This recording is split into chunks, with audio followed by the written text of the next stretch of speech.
जय श्री राधा रानी सरकार की, जय श्री कृष्ण भगवान की, जय श्री लक्ष्मी नारायण जी भगवान की, जय पुरुषोत्तम मास महत्यम की। मंदिर श्री बंसी वाले महात्मा यूट्यूब चैनल की ओर से हम आप सभी भक्तों का हार्दिक अभिनंदन करते हैं। आज की इस विशेष जानकारी वाली वीडियो में हम आपको पुरुषोत्तम मास के उद्यापन की सरल विधि बताने जा रहे हैं। पुरुषोत्तम मास इस वर्ष 16 अगस्त दिन बुधवार तक है। तो पुरुषोत्तम मास का व्रत अगर आपने रखा है, आपने सभी नियमों का पालन किया है, या फिर आपने पुरुषोत्तम मास में व्रत नहीं रखा, केवल आपने पुरुषोत्तम मास महत्म की कथाओं को सुना है, तो भी उद्यापन करना चाहिए। बड़ी सरल विधि है। आप अपने घर पर उद्यापन विधि को बड़ी सरलता से पूर्ण कर सकते हैं। शास्त्र में दो प्रकार की विधियां बताई गई हैं। एक है पौराणिक शास्त्रीय विधि, दूसरी है भक्तिमय सरल विधि। जो पौराणिक शास्त्रीय विधि है उसके अनुसार आपको काफ़ी ब्राह्मणों को बुलवाना होगा। पूरे नियम पूर्वक आपको उद्यापन के सब कार्य करने होंगे, मंत्रोच्चार पूर्वक उद्यापन के कार्य होंगे। लेकिन वो विधि कठिन मानी जाती है और आजकल के समय में उस विधि का पूरी तरह से प्रयोग होना संभव भी नहीं है। इसलिए भक्तिमय सरल विधि का आपने प्रयोग करना है। तो पुरुषोत्तम मास का उद्यापन अगर आपने करना है तो आपको चतुर्दशी तिथि को करना पड़ेगा। जी हाँ, पुरुषोत्तम मास के कृष्ण पक्ष की चतुर्दशी तिथि इस वर्ष 15 अगस्त दिन मंगलवार को है। जी हाँ, 15 अगस्त दिन मंगलवार को चतुर्दशी तिथि है। उस दिन आपने उद्यापन करना है। कुछ भक्त पुरुषोत्तम मास के अंतिम दिन उद्यापन का कार्य करते हैं, तो भक्ति की भावना के अनुसार वो भी ठीक है। तो अब हम आपको पुरुषोत्तम मास उद्यापन की सरल विधि बताने जा रहे हैं। सुबह जल्दी उठकर आपने प्रातः स्नान करना है। भगवान जी के चरणों में मन ही मन प्रार्थना करनी है कि हे प्रभु, पुरुषोत्तम मास का भक्ति भाव से आज मैं उद्यापन करने जा रहा हूँ, आप इसको सफल बनाना। नहा धोकर आपने अपने घर के मंदिर में श्री लक्ष्मी नारायण भगवान जी का पूजन करना है, भगवान श्री राधा कृष्ण जी का पूजन करना है, तुलसी माता का पूजन करना है।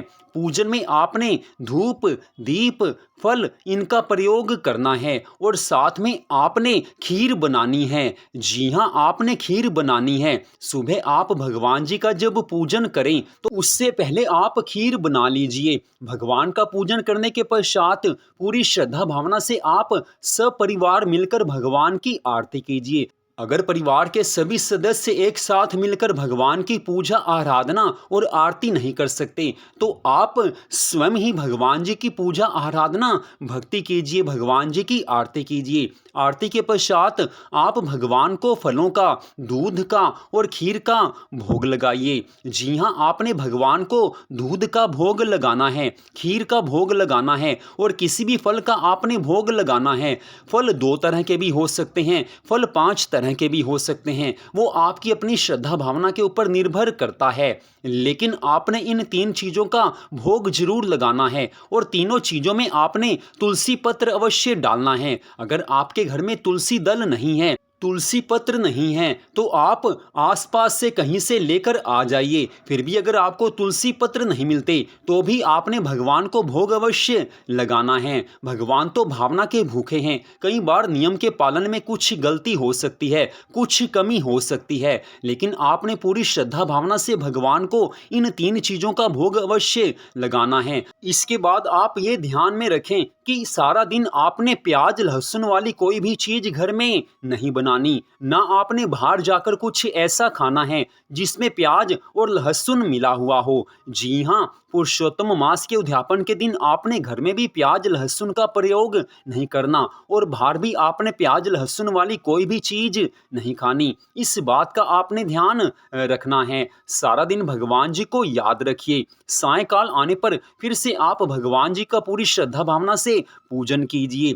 सायंकाल का पूजन आपने वैसे ही करना है जैसे आप अन्य दिनों में सायंकाल में भगवान जी का पूजन करते हैं। सुबह जो आपने पूजन किया था उस विधि के अनुसार आपने भगवान का पूजन नहीं करना। आपने साधारण भक्ति भाव से जो प्रतिदिन सायंकाल में आप भगवान जी की पूजा आराधना करते हैं वैसे ही आपने भगवान जी की पूजा आराधना करनी है। एक बात और आप ध्यान में रखें कि आप अपने घर के आसपास के मंदिर में जाकर वहाँ पर किसी ब्राह्मण को कोई भी फल आप दे आइए, साथ में अपनी इच्छा के अनुसार दक्षिणा दे आइए। जी हाँ, ये आवश्यक होता है क्योंकि ब्राह्मण प्रसन्न होते हैं तो भगवान की कृपा मिलती है।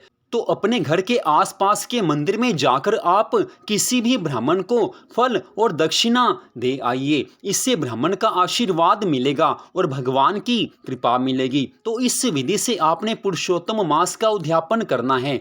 मान लीजिए कुछ भक्त ऐसे होते हैं जो घर पर खीर नहीं बना सकते, कोई ना कोई कारण होता है कि वो घर पर खीर नहीं बना सकते। तो ऐसे भक्तों के लिए यही कहा जाता है कि वो केवल फल और दूध का भोग भगवान को लगा सकते हैं। पूरी श्रद्धा भावना होनी चाहिए। मन में श्रद्धा भावना है तो भगवान सब कुछ स्वीकार करते हैं। मन में श्रद्धा भावना नहीं है, भगवान के लिए प्रेम नहीं है, तो किसी भी विधि का आप पालन कीजिए, भगवान की कृपा नहीं मिलेगी। मन में श्रद्धा भावना है तो अपने आप भगवान कृपालु हो जाते हैं। तो सारी विधि आपको बता दी गई है। तो पुरुषोत्तम मास के उद्यापन में आपने 15 अगस्त दिन मंगलवार को सुबह सवेरे जल्दी उठकर सभी विधि के अनुसार भगवान की पूजा आराधना करनी है। एक बात आप याद रखें, ये विधि बिल्कुल सरल विधि है लेकिन भक्तिपूर्ण विधि है। इसमें मन भगवान के चरणों में लगा होना चाहिए। अगर आप भक्ति से इस विधि को अपनाएंगे, उद्यापन की इस विधि को आप करेंगे तो भगवान की कृपा अवश्य आपको मिल जाएगी। तो मंदिर श्री बंसी वाले महात्मा यूट्यूब चैनल की ओर से आज की इस कथा को सुनने के लिए आप सबका हार्दिक धन्यवाद। भगवान श्री राधा कृष्ण जी की, भगवान श्री लक्ष्मी नारायण जी की पुरुषोत्तम मास महत्म की अनंत कृपा सदा आप सब पर, आपके परिवार पर बनी रहे। इसी मंगल कामना के साथ जय श्री राधा रानी सरकार की, जय श्री कृष्ण भगवान की, जय श्री लक्ष्मी नारायण जी भगवान की, जय पुरुषोत्तम मास महत्म की, जय पुरुषोत्तम मास उद्यापन विधि की।